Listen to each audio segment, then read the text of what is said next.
আল্লাহর বান্দা গুনগুন গুনগুন করে কবরের হালাতের চিন্তায় কাঁদে আর বলে, কি উপায় হবে আমার মরণে, কেমনে একা থাকবো ওই ঘোর কবরে, এ জীবনে না করিলাম বন্দেগি, গুনাহ করে কাটাইলাম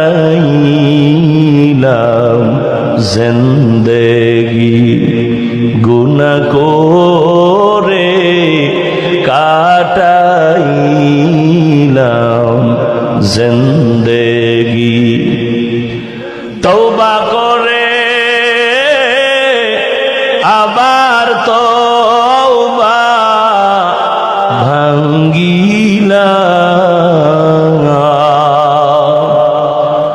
অবশেষে খাঁটি তওবা করিলাম, অবশেষে খাঁটি তওবা করিলাম।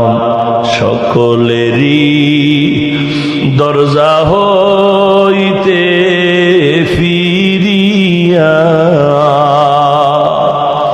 আপনারও দরজায় রইলাম তাকায়া। আপনি যদি মাফ না করেন বান্দারে, বলে না আপনার বান্দা যাবে কারদারে। আল্লাহর ওলিদের এই জবানে শুধু কবরের ফিকির, আর কোনো চিন্তা নাই।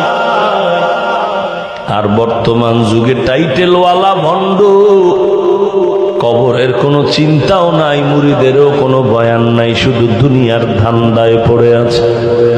এরে নবীর উম্মতের দল, পীরের কাছে যাওয়ার মানে আমি খারাপ ভালো হয়ে যাব, আমার আমল ভালো না ভালো করব, নামাজ ভালো না ভালো করব। কিন্তু পীরের দরবারে যাওয়ার পরেও যদি আমি আগের মতোই থাকি, তো এই দরবারে গিয়া লাভ হলো না। অতএব আল্লাহওয়ালার কাছে যাও, যেখানে গেলে তুমি আল্লাহওয়ালা হতে পারবা।